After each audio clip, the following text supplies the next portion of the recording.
Hi guys, आज के इस वीडियो में हम मध्यकालीन भारत के पार्ट 3 के बारे में पढ़ेंगे।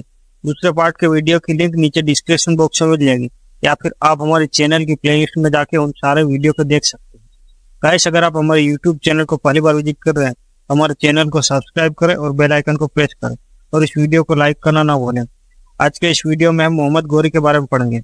मोहम्मद गौरी से रिलेटेड इंपॉर्टेंट पॉइंट जो कि एग्जाम की दृष्टि से काफी इंपॉर्टेंट है, और साथ साथ में प्रीवियस ईयर क्वेश्चन भी देखेंगे, इसलिए इस वीडियो के अंत तक आप हमारे साथ बने रहिए। मोहम्मद गौरी जो कि संसवानी वंश का शासक था, इसका भारत में शासनकाल 1175 ईस्वी से 1206 ईस्वी तक का रहा है। ये दूसरा तुर्क आक्रमणकारी था। पहला तुर्क आक्रमणकारी था महमूद गजनवी। ये कहाँ से आया था मोहम्मद गौरी? तो ये भी वहीं रहता था जहाँ से आया था महमूद गजनवी। तो देखिए, अफगानिस्तान में एक स्थान था जिसका नाम था गजनी। गजनी में एक वंश चला करता था, इसका नाम था गौरी वंश, और गौरी वंश का ही शासक था मोहम्मद गौरी। तो ये आप जान चुके, अफगानिस्तान से आया था, गजनी नामक स्थान से। अब इसका उद्देश्य क्या था भारत पर आक्रमण करने का? तो मात्र इसका एक उद्देश्य था कि अपने साम्राज्य का विस्तार करना। दोस्तों, भारत के सिंध में एक जगह थी, इसका नाम था मुल्तान। पहले सिंध भी भारत का हिस्सा हुआ करता था। तो मुल्तान पर ही मोहम्मद गौरी ने अपना प्रथम आक्रमण 1175 ईस्वी में करमाती मुसलमानों पर किया। करमाती एक जाति हुआ करती थी, उसने पहला आक्रमण मुल्तान पर किया, और मोहम्मद गौरी ने अपने पहला आक्रमण 1175 ईस्वी में किया। उसके बाद ये वापस गजनी लौट गया। गजनी पहुंचकर मोहम्मद गौरी सुनता है महमूद गजनवी के बारे में।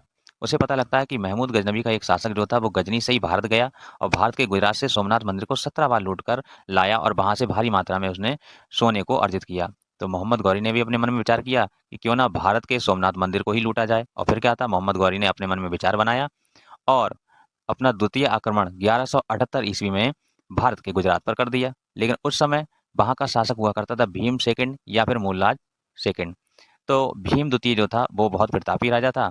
उसने उल्टा ही आक्रमण कर दिया मोहम्मद गौरी पर, और मोहम्मद गौरी की सेना जो थी भीम द्वितीय की सेना के आगे कमजोर पड़ गई और उल्टा भागने लगी। परंतु भीम द्वितीय ने मोहम्मद गौरी का पीछा किया और मोहम्मद गौरी को माउंट आबू पर बंदी बना लिया। और इतिहासकार ऐसा कहते हैं कि बाद में अपनी मां के कहने पर भीम द्वितीय ने मोहम्मद गौरी को छोड़ दिया। दोस्तों, मोहम्मद गौरी ये जान गया कि भीम द्वितीय के होते हुए वह सोमनाथ मंदिर को नहीं लूट सकता, जिस कारण वह भारत में उत्तर की ओर बढ़ा और सिंध और कश्मीर पर उसने अपना कब्जा जमा लिया। वहीं भारत के दूसरी ओर दिल्ली, अजमेर, राजस्थान के सांभर में एक वंश चला करता था, चौहान वंश। और चौहान वंश का ही एक शासक हुआ करता था, पृथ्वीराज चौहान। पृथ्वीराज चौहान और मोहम्मद गौरी के बीच केवल 2 मुठभेड़ हुई, एक तराइन का प्रथम युद्ध और एक तराइन का द्वितीय युद्ध। चंद्रबरदाई प्रारों के अनुसार इन दोनों के बीच हुई ये पहला युद्ध था, जिसे हम लोग तराइन का प्रथम युद्ध कहते हैं, जो कि 1191 में लड़ा गया था। और इस बार भी पृथ्वीराज चौहान जो था वो मोहम्मद गौरी को माफ कर देता है, और मोहम्मद गौरी वापस गजनी लौट जाता है। मोहम्मद गौरी अपनी सेना को और मजबूत करने में लग जाता है, परंतु पृथ्वीराज चौहान का ध्यान मोहम्मद गौरी से हटकर किसी और ही गौरी में लग जाता है। इसी के समकालीन उत्तर प्रदेश के कन्नौज में एक वंश चला करता था, गढ़वाल वंश, जिसका रूलर हुआ करता था राजा जयचंद। और राजा जयचंद की पुत्री थी संयोगता, जिससे प्रेम किया करता था पृथ्वीराज चौहान। परंतु जयचंद इस बात के बिल्कुल भी सहमत नहीं था। एक बार की बात है, राजा जयचंद अपनी पुत्री के विवाह के लिए स्वयंवर रखता है, जिसमें हर जगह के राजा आते हैं, परंतु पृथ्वीराज चौहान को नहीं बुलाया जाता है। यह बात जब पृथ्वीराज चौहान को पता लगती है, तो पृथ्वीराज चौहान अपने घोड़े पर बैठकर पहुंच जाता है स्वयंवर में, और भरे स्वयंवर से उठा ले जाता है संयोगता को और उससे विवाह कर लेता है। इस बात से अपमानित होकर राजा जयचंद पृथ्वीराज चौहान से अपने अपमान का बदला लेने की कसम खाता है और जाकर मिल जाता है मोहम्मद गौरी से। और अगली ही साल मोहम्मद गौरी जयचंद की मदद से 1192 में दोबारा आक्रमण करता है पृथ्वीराज चौहान पर, जिसे हम लोग तराइन का द्वितीय युद्ध कहते हैं, जो कि लड़ा गया था 1192 में। और इतिहासकार ऐसा कहते हैं कि इस युद्ध में मोहम्मद गौरी के द्वारा जो है पृथ्वीराज चौहान की हत्या कर दी जाती है। अगली ही साल 1194 में एक प्रसिद्ध युद्ध हुआ, चंदावर का युद्ध, जिसमें मोहम्मद गौरी जो है वो जयचंद की हत्या कर देता है और मरवाओ पृथ्वीराज चौहान को। तो यहाँ पर ये हुआ जैसी करनी वैसी भरनी। तो चंदावर का जो युद्ध हुआ उसमें अहम भूमिका निभाई कुतुबुद्दीन ऐबक ने, जो कि गुलाम या दामाद हुआ करता था मोहम्मद गौरी का।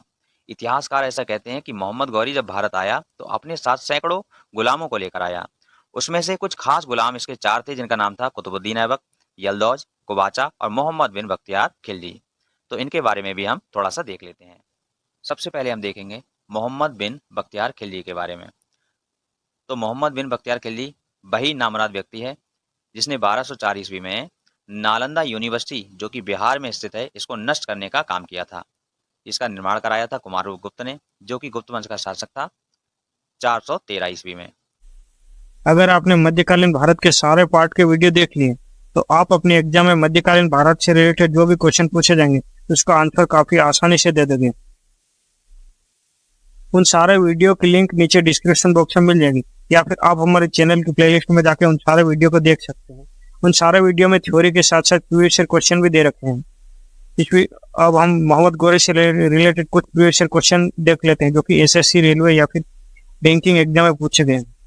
क्वेश्चन नंबर 1 है, मोहम्मद गौरी विजित क्षेत्रों की देखभाल करने के लिए किसे भारत छोड़कर गया था?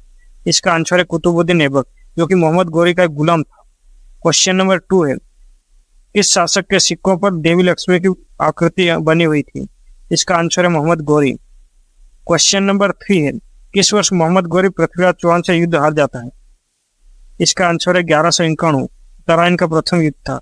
मोहम्मद गौरी और पृथ्वीराज चौहान के बीच 2 युद्ध हुए थे, तराइन का प्रथम युद्ध और तराइन का द्वितीय युद्ध। क्वेश्चन नंबर 4 है, कन्नौज के राजा जयचंद किस वंश के शासक थे? इसका आंसर है गढ़वाल वंश। क्वेश्चन नंबर 5 है, नालंदा विश्वविद्यालय किसने नष्ट की थी? इसका आंसर है बख्तियार खिलजी, जो कि मोहम्मद गौरी का एक गुलाम था। क्वेश्चन नंबर 6 है, मोहम्मद गौरी ने मुल्तान पर आक्रमण कब किया था? इसका आंसर है 1175 में। मोहम्मद गौरी ने अपना पहला आक्रमण मुल्तान पर ही किया था, जो कि सिंध में स्थित है। सिंध वर्तमान में पाकिस्तान में स्थित है। क्वेश्चन नंबर 7 है, मोहम्मद गौरी का गुलाम था। इसका आंसर है कुतुबुद्दीन ऐबक। जब मोहम्मद गौरी ने भारत पर आक्रमण किया था तब वह काफी सारे गुलाम को लेकर आया था। क्वेश्चन नंबर 8 है, तराइन के दूसरे युद्ध में विजय किसकी हुई थी? इसका आंसर है मोहम्मद गौरी। क्वेश्चन नंबर 9 है, मोहम्मद गौरी को सर्वप्रथम किसने पराजित किया था? इसका आंसर है भीम द्वितीय। जब मोहम्मद गौरी गुजरात के सोमनाथ मंदिर पर आक्रमण करता है तब वहां का राजा भीमदेव सेकंड था, जो कि एक प्रभावशाली शासक था। इसने मोहम्मद गौरी को काफी बुरी तरीके से पराजित किया था। इसके अगला पार्ट देखने के लिए ये वाला वीडियो देखें। गाइस, अगर आपको लगता है कि हमारा चैनल आपके लिए हेल्पफुल है तो हमारे चैनल को सब्सक्राइब जरूर करें और बेल आइकन को प्रेस करना ना भूलें। इस वीडियो को लाइक करें और अपने दोस्तों के साथ शेयर जरूर करें। धन्यवाद।